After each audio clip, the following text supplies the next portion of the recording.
Welcome students of Thakur Vidya Mandir High School and Junior College. Chapter number 9, Control and Coordination. So today let us continue with part 7 of the chapter. We are studying about control and coordination. So in that we are studying about the central nervous system. As we all know that central nervous system, it consists of brain and spinal cord. We have studied about brain in my previous lectures. We have studied all the three types of brain.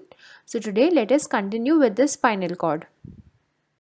Spinal cord. Spinal cord is the part of the central nervous system and forms the lower extension of the medulla oblongata of the brain. Now here, spinal cord, it is the part of the central nervous system along with the brain, and it forms the lower extension of the medulla oblongata. Medulla oblongata is the part of the hind brain, so it forms the extension of the medulla oblongata of the brain. And here, like the brain, it is also protected by bony coverings and membranes. Now brain, it has important role to play, hence it is protected. Same like the brain, the spinal cord, it has n number of important vital functions which is carried inside our body, so it is covered and protected by bony coverings and membranes. As you can see in the diagram, the spinal cord, it is inside the three layers. You can see that dura mater, arachnoid matter and pia mater. So what are these are the spinal meninges. Now, the spinal cord, it lies within the neural canal of the vertebral column and is surrounded by three meninges, that is dura mater, arachnoid matter and pia mater. So this spinal cord, it lies within the neural canal of the vertebral column and it is surrounded by three meninges. Now, the cerebrospinal fluid, that is the CSF, is secreted by the pia mater, and it forms a fluid cushion around the spinal cord and within it inside the central canal. So as we know that CSF, that is the cerebrospinal fluid, it protects the brain as well as it is protecting the spinal cord. We have studied about CSF in my last lecture, so we know that it actually cushions the spinal cord and also it cushions the brain. So it is actually secreted by the pia mater, which is the third innermost part of the meninges, that is the spinal meninges. So the CSF, it is secreted by the pia mater and it cushions around the spinal cord and with it and inside the central canal. So here spinal cord, it is the part of the central nervous system. It forms lower extension of medulla oblongata. It is covered and protected by meninges, which are dura mater, pia mater and arachnoid mater, and it also it is protected by the cerebral spinal fluid. Externally, the spinal cord, it appears as long cylindrical rod which is about 42 to 45 centimeter long and 2 to 2.5 centimeter broad. So externally, if we see, if you can feel your spinal cord, so the spinal cord, it appears as long as 42 to 45 centimeter and it is like 2 to 2.5 centimeter broad. The spinal cord is broadest at its anterior end and it gradually tapers into conus medullaris, that is L1 to L2, and continues as a thread-like phylum terminal, and in posteriorly spinal cord shows two swellings along its length called cervical and lumbar swelling. So internally we have seen that the spinal cord, it is covered by three meninges. Externally, the spinal cord, it appears long cylindrical rod which is 42 to 45 centimeter long, 2 to 2.5 centimeter broad.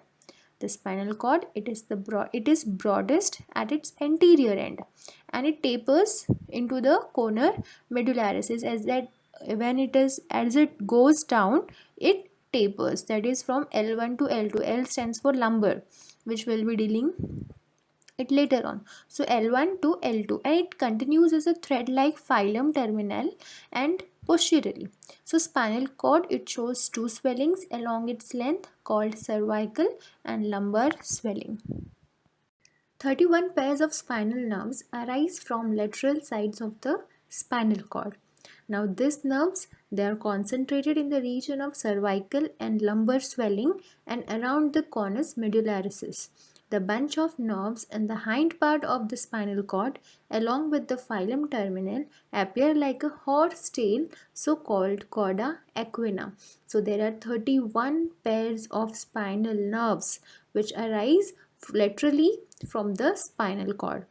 Now these nerves, they are concentrated in the region of the swelling which we have studied, that is cervical and lumbar swelling, and around the conus medullaris, and it appears like a horse tail as we go to the terminal part of the spinal cord, and hence it is called as cauda equina. So we have studied about the introductory part of the spinal cord. Now let us study about TS of spinal cord. TS stands for transverse section of spinal cord. TS of spinal cord. The spinal cord is dorsoventrally flattened. It is flat dorsoventrally. Why? Because of presence of fissure, that is deep narrow posterior fissure and shallow broad anterior fissure. So actually this fissure leads to the leads the spinal cord to be flattened dorsoventrally. It consists of central canal which can be seen just below the between white matter and gray matter. You can see a central canal. So the fissure, it divides the spinal cord incompletely into a right and left side. So because of this deep narrow posterior fissure, shallow broad anterior fissure, the spinal cord, it is divided into left side and the right side. The gray matter is somewhat H shaped and or butterfly shape and is on the inner side. You can see this butterfly shaped structure. So that is the gray matter, while the white matter is on the outer side. So white matter you can see in the labeling, and the gray matter, that is the somewhat H sort of structure. So that is the gray matter, and white matter is just on the outer side. The association or interneurons, they lie inside the gray matter. They receive signal from the sensory nerve. They integrate it and direct the response towards motor neurons lying towards the ventral horn. So the spinal cord, it consists of association of interneurons which lie inside the gray matter, and they receive signal from the sensory nerve. They integrate it and direct the response towards the motor neurons which lie towards the ventral horn. So the lateral horns have neurons of automatic nervous system. The nerves arising of the neurons, they emerge out from the ventral root of the spinal nerve. If you're talking about the white matter, it consists mainly of bundles of myelinated nerve fiber which are called as ascending or descending tracts. So the white matter, it consists of myelinated nerve fiber which are called ascending and descending tracts. The ascending tracts conduct sensory impulse from spinal cord to the brain, and these lie in the dorsal column funiculi. The descending tracts conduct motor impulses from brain to lateral and ventral funiculi of the spinal cord. Now functions of the spinal cord. If we are talking about the function, the spinal cord is the main center for the most of the reflex actions. It provides pathway for conduction of sensory and motor impulses to and far from the brain. So it provides nervous connections to many parts of the body. So these are the three important functions of the spinal cord. Number 1, it is the main center for most reflex actions. It provides pathway for conduction of sensory and motor impulses to and from the brain. As we know, the white matter and gray matter, they consist of different types of neurons which play different types of functions. So it conducts the impulses to the brain and also from the brain.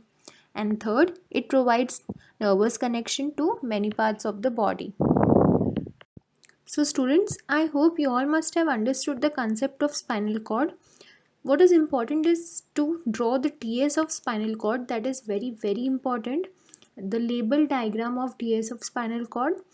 So I want you all to just do the assignment and just go through the spinal cord section of the chapter and ask for any doubt. Thank you.